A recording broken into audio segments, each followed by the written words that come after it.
ఇది కేవలం సమాచారంగా మాత్రమే భావించండి. వైద్య నిపుణులను సంప్రదించండి. పేదవాడి పక్షాన నిలబడతాం, ప్రజా గొంతుకై నినదిస్తాం. వాయిస్ ఆఫ్ వాయిస్లెస్, తెలుగువారి మనస్సాక్షి, సాక్షి టీవీ. సాక్షి టీవీ ప్రసారాల కోసం మీ స్థానిక కేబుల్ ఆపరేటర్ను వెంటనే సంప్రదించండి. ఇప్పుడు మనలో చాలా మంది ఏంటి అని అంటే, కొంతమంది పడుకుంటున్నాము అని చెప్పి బెడ్లోకి వెళ్ళగానే నిద్రపోతుంటారు. కొంతమంది ఏంటి అని అంటే బెడ్లోనే అటు ఇటు దొర్లడం అట్లా చేసిన తర్వాత కూడా నియర్లీ ఒక 1 hour 2 hours గ్యాప్ తర్వాత కూడా కొంతమంది నిద్రపోరు. అసలు ఈ కండిషన్స్ అనేవి ఎందుకు వస్తుంటాయి?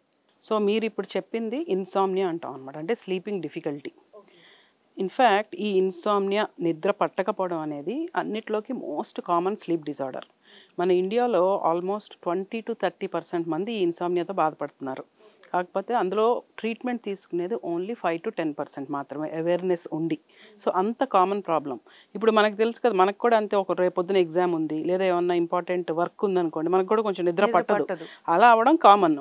అయితే నిద్రలోకి వెళ్ళడం కష్టమైనా మధ్యలో మెలకు వస్తుంది కొంతమందికి, ఊరికే చిన్న శబ్దమైనా మెలకు వచ్చేస్తుంది. మళ్ళీ నిద్రలో తిరిగి పట్టడం కష్టం అవుతుంది. లేదా ఎర్లీ మార్నింగ్ 3 4 మెలకు వచ్చేసి మళ్ళీ నిద్ర పట్టదు. సో ఇలా 3 types ఉంటాయి అనమాట ఇన్సామ్నియాలో. ఇలాగ మాటిమాటికి అవడము, కనీసం 3 నెలల బట్టి జరగడము, ప్లస్ దీనివల్ల మనకి డే టైం అనేది కొంచెం ఎఫెక్ట్ అవ్వాలి.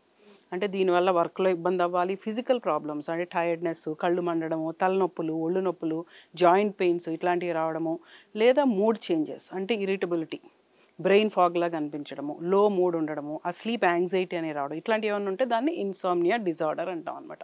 సో ఈ నిద్ర పట్టకపోవడం అనేది మనకి కామన్గా ఒక 40% ఆఫ్ ద టైమ్స్ మనకి యాంగ్జైటీ కానీ, కొంచెం టెన్షన్ పడే మనస్తత్వం ఉన్న వాళ్ళు ఉంటారు, లేదా కొంచెం డిప్రెషన్ ఉన్న వాళ్ళకి కూడా కారణం, సైకలాజికల్ ప్రాబ్లమ్స్ ఉన్న వాళ్ళకి తొందరగా వచ్చే అవకాశాలు ఉంటాయి. అంతేకాకుండా ఏమవుతుందంటే మన లైఫ్ స్టైల్లో కొన్ని చేంజెస్. పొద్దున్నే సన్లైట్ ఎక్స్పోజర్ ఉందనుకోండి, మన బ్రెయిన్లో ఒక ఇంటర్నల్ క్లాక్ ఉంటుంది. రోజు సన్లైట్ ఎక్స్పోజర్తో అది రీసెట్ అవుతూ ఉంటుంది. ఇప్పుడు మనకి ఎక్కడ వస్తుంది సన్లైట్ ఎక్స్పోజర్? సన్లైట్ ఎక్స్పోజర్ అనేది పోయింది కంప్లీట్గా. అండ్ నైట్ అయ్యేటప్పటికి మనము డార్క్ లైట్కి అలవాటు పడాలి. Dim light then dark light. మనకి నైట్ అయ్యేటప్పటికి పర్టికులర్లీ ఐటీ వాళ్ళు షిఫ్ట్స్ ఇవన్నీ తీసుకుంటే ఈవినింగ్ నుంచి we are more expose to bright light. So అట్లా సర్కేడియన్ రిథమ్ డిస్టర్బెన్స్ కూడా వచ్చేస్తుంది అనమాట. అంతేకాకుండా ఇప్పుడు ఫిజికల్ యాక్టివిటీ అనేది, టైంకి తినడం అనేది, ఇవి కూడా చాలా ఇంపార్టెంట్ రాత్రికి నిద్ర రావడం అనే దానికి. సో సెడెంటరీగా ఉంటారు, పర్టికులర్లీ వర్క్ ఫ్రమ్ హోమ్ చేసే వాళ్ళు ఒక్కొక్కసారి బెడ్రూమ్నే వాళ్ళ వర్క్ స్టేషన్గా మార్చుకుంటారు, బెడ్ మించి వర్క్ చేస్తారు. సో ఆ బెడ్ అనేది ఒక మనకి స్లీప్ ప్రమోటింగ్ ప్లేస్ లాగా ఉండాలి. బెడ్ చూడంగానే నిద్ర రావాలి. కానీ ఇలా మనం అన్ని పనులు బెడ్ మీదే చేస్తున్నాం అనుకోండి, తినడము, టీవీ చూడడము, వర్క్ చేయడము, వర్రీ అవడము, ఆలోచనలు రావడము, then bed is associated with being awake, alert, anxious and lot of thoughts and stress అనమాట.